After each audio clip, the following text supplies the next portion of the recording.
بسم اللہ الرحمن الرحیم۔ مسلمان بھائیوں، جیسا کہ آپ جانتے ہیں کہ واقعہ کربلا تاریخی حوالے سے آپ لوگوں کے سامنے پیش کیا جا رہا ہے۔ آپ نے یہ سارا واقعہ جو ہے یہ پورے دھیان سے سننا ہے، اور اگر پڑھنے کا موقع ملے تو کسی کتاب میں ضرور پڑھیں، کیونکہ جب ہم احادیث کی روشنی میں اس کو دیکھیں گے تو پھر اس کے لیے ضروری ہوگا کہ آپ کو اس سارے واقعے کی خبر ہو۔ ابن زیاد کوفہ کا گورنر مقرر۔ یہ خبر سارے شہر میں پھیل گئی، حتیٰ کہ امیر کوفہ نعمان بن بشیر کے کانوں میں بھی اس کی بنک پڑ گئی۔ اسے یہ خبر ایک شخص نے دی، لیکن اس نے اسے کوئی اہمیت نہ دی اور صرف نصح و موعظت پر اکتفا کیا۔ اس نے لوگوں سے خطاب کیا، انہیں اختلاف و فتنہ انگیزی سے منع کیا اور اتحاد و التزام سنت کی تلقین کی۔ اس نے کہا کہ جو مجھ سے جنگ نہ کرے گا میں بھی اس سے جنگ نہ کروں گا، اور جو مجھ پر حملہ نہ کرے گا میں بھی اس پر ہاتھ نہیں اٹھاؤں گا، اور نہ ہی تم کو محض گمان کی بنا پر پکڑوں گا، لیکن قسم ہے اس خدا کی جس کے سوا کوئی معبود نہیں، اگر تم نے اپنے امام کو چھوڑ دیا اور اس کی بیعت کو توڑ دیا تو میں اس وقت تک تمہارے ساتھ لڑوں گا جب تک کہ میری تلوار کا قبضہ میرے ہاتھ میں ہوگا۔ اس پر ایک شخص جس کا نام عبداللہ بن مسلم بن شعبہ خزرمی تھا اٹھ کھڑا ہوا اور کہا کہ اے امیر، یہ کام اندھی لاٹھی کے بغیر نہ سلجھے گا، اور آپ نے جو طریقہ اختیار کیا ہے وہ کمزوروں کا طریقہ ہے۔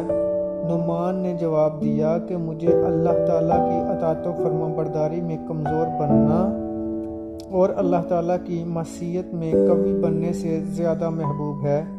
اس پر اس شخص نے اور اس کے علاوہ عمارہ بن عقبہ اور عمرو بن سعد بن ابی وقاص نے بھی یہ سارا حال یزید کو لکھ بھیجا۔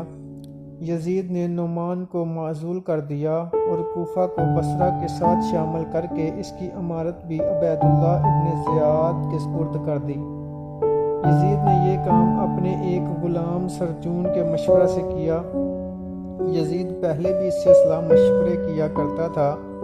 سرجون نے کہا کہ اگر امیر معاویہ زندہ ہوتے تو آپ ان کا مشورہ قبول کر لیتے۔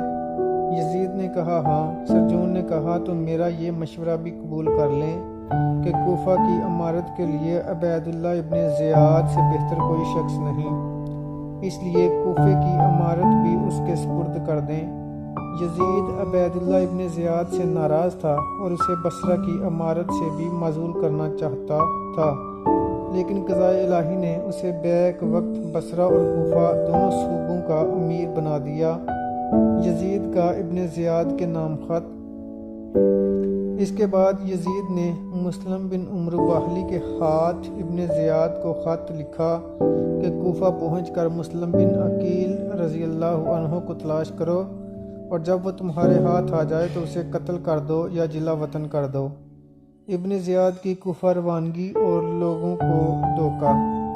ابن زیاد بصرہ سے کوفہ کو روانہ ہو گیا، اور جب وہاں پہنچا تو کالے امامے سے ڈاٹا باندھ کر شہر میں داخل ہوا۔ وہ جس اجتماع سے بھی گزرتا کہتا السلام علیکم، اور لوگ اس کے جواب میں کہتے وعلیکم السلام، مرحبا اے ابن رسول کے بیٹے۔ لوگ سمجھ رہے تھے کہ یہ حضرت امام حسین علیہ السلام ہیں، کیونکہ وہ ان کے انتظار میں تھے۔ ابن زیاد شہر میں 17 سواروں کے ہمراہ داخل ہوا تھا، لیکن بکثرت لوگ ان کے گرد جمع ہو گئے۔ ان پر مسلم بن عمرو نے ان سے کہا کہ پرے ہٹو، یہ امیر عبید اللہ ابن زیاد ہیں۔ یہ سن کر انہیں بڑا دکھ ہوا اور ان کے دل ٹوٹ گئے، اور اس کے ساتھ ساتھ عبید اللہ کو بھی اس خبر کی تصدیق ہو گئی جو یزید کو مسلم بن عقیل کی آمد اور بیعت حسین علیہ السلام کے بارے میں ملی تھی۔ حضرت مسلم رضی اللہ عنہ کی تلاش کے لیے جاسوس مقرر۔ اس کے بعد عبید اللہ کوفہ کے دارالامارت میں اتر گیا۔ جب اس نے وہاں قیام کر لیا تو ابی رحم کے غلام کو، یا جیسا کہ کہا جاتا ہے کہ اس نے اپنے غلام مکل کو 3000 درہم کی رقم دے کر بلاد حمص سے آنے والے مسافر کے روپ میں بھیجا، جس نے یہ ظاہر کیا کہ وہ امام حسین علیہ السلام کی بیعت کرنے کے لیے آیا ہے۔ چنانچہ یہ غلام روانہ ہو گیا اور اس گھر کی تلاش میں لگا رہا جہاں لوگ حضرت مسلم بن عقیل رضی اللہ عنہ کے ہاتھ پر بیعت کرتے تھے۔ آخر اس نے وہ گھر تلاش کر لیا اور اس میں داخل ہو گیا۔ یہ ہانی بن عروہ کا گھر تھا۔ آپ پہلی اقامت گاہ ترک کر کے آئے تھے۔ لوگوں نے اسے حضرت مسلم بن عقیل رضی اللہ عنہ کے پیش کیا اور اس نے بیعت کر لی۔ اس کے بعد 15 روز تک وہ آپ کے پاس ٹھہرا رہا۔ اس دوران میں اس نے ان کی نشست و برخاست کے بارے میں پوری معلومات حاصل کر لیں۔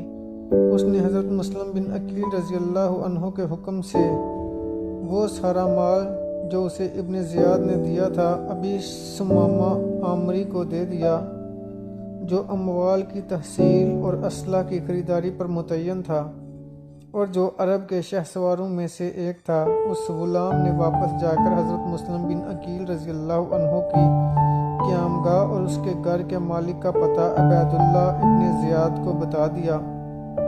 بعد میں حضرت مسلم بن عقیل رضی اللہ عنہ اس قیامگاہ کو چھوڑ کر شریک ابن آور کے مکان میں چلے گئے۔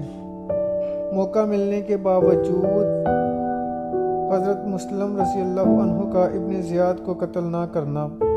شریک بن آور ایک رئیس آدمی تھا جو اس وقت بیمار تھا۔ اس نے سنا کہ عبید اللہ اس کی عیادت کرنے کے لیے آ رہا ہے، چنانچہ اس نے ہانی کو کہلا بھیجا کہ حضرت مسلم بن عقیل رضی اللہ عنہ کو میرے پاس بھیج دو، تاکہ جب عبید اللہ میری بیمار پرسی کے لیے آئے تو اسے قتل کرنے کے لیے حضرت مسلم رضی اللہ عنہ کو میرے گھر میں ہونا چاہیے۔ ہانی نے انہیں بھیج دیا۔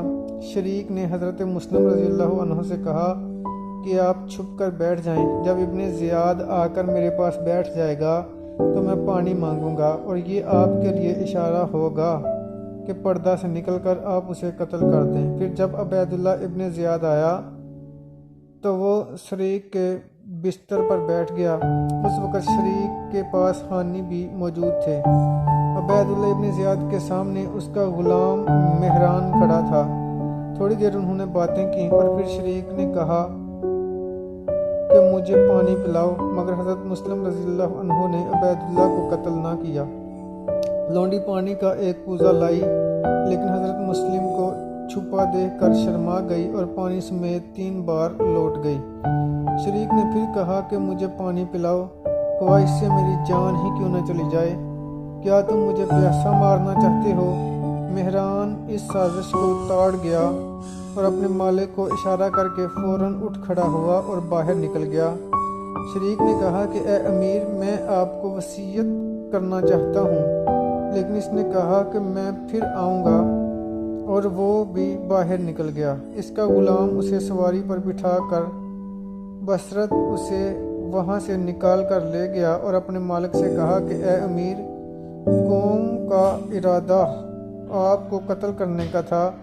اس نے کہا کہ ہائے افسوس، میں تو ان سے اچھا سلوک کرتا ہوں لیکن ان کا یہ حال ہے۔ ادھر شریک نے حضرت مسلم رضی اللہ عنہ سے کہا کہ آپ کو باہر نکل کر اسے قتل کر دینے سے کس چیز نے روکا؟ انہوں نے کہا کہ رسول اللہ صلی اللہ علیہ وآلہ وسلم کی ایک حدیث جو مجھ تک پہنچی ہے، آپ صلی اللہ علیہ وآلہ وسلم نے فرمایا کہ ایمان دھوکے سے قتل کرنے کی ضد ہے، مومن دھوکے سے قتل نہیں کرتا، اور یہ بات مجھے پسند نہیں کہ میں اسے آپ کے گھر میں قتل کر دیتا۔ شریک نے کہا اگر آپ اسے قتل کر دیتے تو قصر عمارت میں بیٹھے اور وہاں سے کوئی بھی آپ کو باہر نہ نکال سکتا، بلکہ بصرہ بھی آپ کے قبضہ میں آ جاتا۔ اس کے علاوہ اگر آپ اسے قتل کر دیتے تو آپ ایک ظالم و فاجر شخص کو قتل کرتے۔ اس کے 3 دن بعد شریک فوت ہو گیا۔